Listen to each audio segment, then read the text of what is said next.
Barça a remporté sa 32e Coupe du Roi ce samedi en battant le Real 3 buts à 2 grâce à un but de Jules Koundé dans les dernières minutes de la prolongation. Et avec ce succès, le Barça a atteint son premier objectif de la saison. Il reste maintenant à aller chercher la Liga et aussi et surtout la Ligue des Champions. Honnêtement, cette victoire est très symbolique pour le Barça pour plusieurs raisons. Cette victoire, elle est pour le docteur Carles Mignaro qui est décédé il y a à peine 2 mois. Cette victoire, c'est la 3e d'affilée contre le Real cette saison. Cette victoire, c'est la 3e d'affilée dans 3 stades différents contre le Real. À Bernabéu, à Riyad et cette fois-ci à Séville. Cette victoire, c'est aussi la victoire de Ferran Torres, alias le requin. MVP du match, il marque le but du 2-2 avant d'aller en prolongation et il a parfaitement remplacé Lewandowski à la pointe de l'attaque du Barça. Cette victoire, c'est aussi la victoire de Wojciech Szczesny, un gardien de but de 35 ans qui à la base était à la retraite, mais pour le Barça, il a accepté le défi. Il a accepté de rechausser les crampons pour suppléer Ter Stegen qui s'était gravement blessé au genou en septembre dernier contre Villarreal. Et aujourd'hui, à l'instant T, on peut le dire, il sera très probablement élu meilleur gardien de but de la saison 2024-2025. Cette victoire, c'est aussi la victoire de Jules Koundé, l'homme du résultat, l'homme qui a offert le titre au Barça, l'homme qui est devenu le meilleur latéral droit du monde alors que de base, c'est un défenseur central. Cette victoire, c'est aussi la victoire de 2 joueurs qui sont vraiment très critiqués au Barça par la communauté Barça, Ter Stegen et Ronald Araujo. Mais cette victoire, c'est aussi et surtout la victoire d'un homme, Hansi Flick, l'homme à l'origine de tous les succès du Barça cette saison. Il est pour moi très clairement la meilleure recrue du Barça sur les dernières années. Et avec lui sur le banc, le Barça est en train de devenir doucement mais sûrement une équipe très difficile à battre, une équipe redoutable, une équipe qui débute là un cycle qui sera rempli de succès sur le court, moyen et long terme. Bref, revenons-en au match. Honnêtement, Carlo Ancelotti a enfin compris que ce Real-là a besoin de jouer en 4-4-2. Ce Real-là a besoin de jouer avec 4 milieux de terrain et 2 attaquants de pointe. Donc pour l'équilibre du Real, le 4-4-2 est vraiment vital.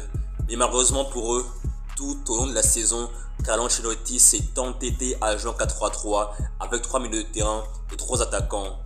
Et même si sur cette finale, le Barça, on peut le dire, était vraiment largement supérieur au Real Madrid dans tous les compartiments du jeu, le simple fait d'avoir joué en 4-4-2 a permis au Real d'avoir de l'équilibre, a permis au Real de ne pas prendre un gros score. Ça a permis au Real de ne pas prendre des scores du style 3-0, 4-1, 5-2. Avec le 4-3-3, je pense que là, le Real aurait pris un gros score.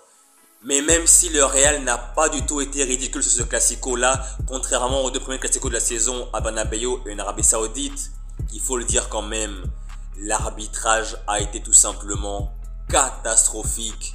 L'arbitre du match a vraiment été nullissime. Et pourtant, de base en Liga, on sait que l'arbitrage n'est pas vraiment bon. Les matchs du Barça et du Real sont souvent mal arbitrés, mais là pour le coup, l'arbitre a vraiment fait fort. L'arbitre a vraiment été nullissime à mes yeux. Comment sur un tel match d'une telle importance, tu peux commettre autant d'erreurs? 3 pénaltys non sifflés en faveur du Barça. 3, pas 1, pas 2, mais 3, c'est vraiment abusé. Le premier pénalty, c'était la faute de Valverde, une main volontaire dans la phase de réparation non sifflée par l'arbitre. Deuxièmement, une grosse faute en deuxième mi-temps sur Ferran Torres de la part de Rudiger. Et troisièmement, penalty sur Rafinha juste avant la prolongation. Ça fait 3 penalties. Et que dire de l'attentat de Tchouaméni sur Dani Olmo en première mi-temps? Et que dire de la faute de l'anti-jeu de De Jong sur Mbappé qui allait tout droit au but? Là aussi, il y a les cartons rouges. Donc, trop d'erreurs d'arbitrage. Trop d'erreurs d'arbitrage qui ont pénalisé le Barça et le Real, mais surtout le Barça. Honnêtement, avec un arbitrage au juste, 100% juste, ce Barça aurait peut-être galéré contre le Real Madrid, mais l'aurait emporté plus largement et plus sereinement. Ce n'est que mon avis, peut-être que je me trompe, mais franchement, l'arbitre a vraiment été très favorable au Real Madrid sur ce match-là. Et même si le Real a montré un visage bien meilleur que d'habitude contre le Barça, globalement, sur ce match, Si le Barça ne l'avait pas emporté, si Real avait pris la coupe, pour moi ça aurait été vraiment une grosse injustice. Donc au final, le football l'a triomphé, le football l'a emporté, la justice l'a emporté. Et là pour le moment, le Barça a rempli son premier objectif, remporter la Coupe du Roi. Il reste maintenant deux objectifs, la Liga et la Ligue des Champions. Et honnêtement, au vu du niveau de l'équipe, au vu des performances globales du Barça, je pense que c'est possible de remporter la Liga et la Ligue des Champions aussi et réaliser le triplé historique.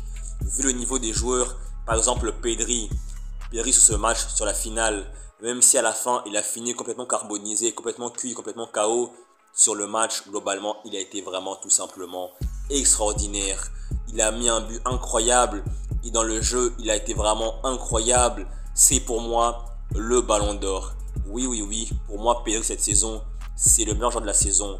Devant Lamine Yamal, devant Rafinha, devant Lewandowski, devant Dembélé, devant des joueurs comme Salah. Pour moi, Pedri, c'est le meilleur joueur du monde. C'est le meilleur joueur du Barça. Sur la finale, il a sorti une prestation XXL, une prestation majuscule. Au milieu de terrain avec De Jong, c'est vraiment très complémentaire. C'est vraiment deux joueurs de classe mondiale qui s'entendent bien au milieu de terrain. Et petite parenthèse, l'entrée en jeu de Fermin. Fermin, c'est un joueur sous-coté. Fermin, c'est l'un des joueurs les plus sous-cotés de la planète football. Fermin, son entrée en jeu, elle a été vraiment extraordinaire. Il a apporté de la vitesse, de la percussion, du rythme, de l'intensité, un pressing intense au Barça. C'était vraiment une entrée en jeu fabuleuse, extraordinaire, top de la part de Fermin. C'est vraiment un joueur sous-coté comme je l'ai dit tout à l'heure. C'est un joueur sous-coté, mais dès qu'il joue au Barça, titulaire ou quand il entre en jeu, il apporte toujours un plus. C'est vraiment un très bon joueur. Donc quand Dani Olmo, le titulaire indiscutable, est blessé ou a un problème et qu'il sort du terrain, Fermin, c'est une assurance tout risque. Fermin, c'est un joueur à prendre en compte. Fermin, c'est vraiment un joueur qui mouille le maillot et qui répond présent à tous les matchs. Et que dire de Pau Cubarsí? Pau Cubarsí, dites-vous, il n'a que 18 ans et 1 an et 4 mois au plus haut niveau. C'est tout simplement stratosphérique ces prestations. C'est tout simplement extraordinaire. C'est vraiment le futur meilleur défenseur central du monde.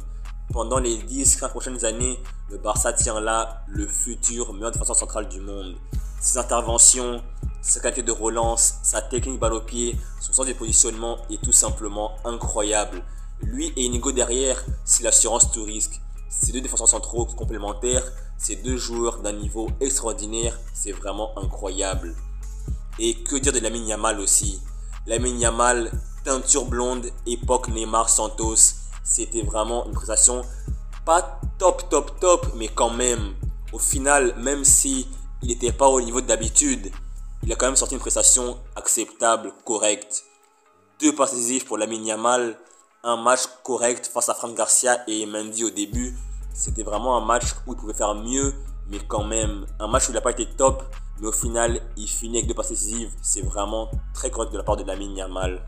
Par contre, ça n'engage que moi, ce n'est que mon avis, mais Gérard Martin, même quand Baldé est blessé, dans les gros matchs, il ne faut plus l'aligner. Je répète, Gérard Martin, dans les gros matchs, il ne faut plus l'aligner. Il me fait peur. Son niveau est vraiment très en deçà de ses coéquipiers. C'est très clairement le gros maillon faible du Barça quand Baldé n'est pas là. Donc dans les prochains gros matchs à venir, commençant par l'Inter le mercredi, il faut absolument aligner un autre joueur. Que ce soit Hector Fort ou même Inigo Martinez reconverti latéral gauche et Araujo dans l'axe. Parce que franchement, Gérard Martin à gauche, contre les petites équipes ça passe. Mais contre les gros adversaires, c'est vraiment très inquiétant et il me fait peur. J'allais l'oublier, mais il faut le mentionner. Kylian Mbappé qui est entré à la pause à la place de Rodrigo, il a inscrit son premier coup franc de sa carrière. Premier coup franc de sa carrière. C'était vraiment un jour historique pour lui. C'était vraiment un jour où il a enfin inscrit un coup franc dans sa carrière. Le tout premier à 26 ans. Et honnêtement, franchement, il était temps. Et honnêtement, il a fait une très bonne entrée en jeu. Ça se voyait qu'il n'était pas à 100%, mais son entrée en jeu a vraiment boosté le Real Madrid. Son entrée en jeu a vraiment fait du bien à l'attaque du Real Madrid. Mais au final, c'est insuffisant, il n'a pas suffi. Mais au Real Madrid, en 4 matchs de finale, que ce soit en Super Coupe d'Espagne, en Coupe du Roi, en Super Coupe d'Europe, Ça a fait 3 finales, 3 buts et une passe décisive. Donc statistiquement parlant, Kylian Mbappé en finale pour la Madrid, c'est vraiment un joueur qui répond toujours présent. Mais au final, il n'a pas suffi. C'est malheureux, c'est dommage pour lui. Donc voilà, c'est la fin de la vidéo. J'espère que vous avez aimé la vidéo. Et si c'est le cas, n'hésitez surtout pas à liker la vidéo, à vous abonner, à partager la vidéo. Et surtout, n'hésitez surtout pas à commenter la section commentaire en donnant votre opinion. Et je vous dis à la prochaine pour une nouvelle vidéo. Salut!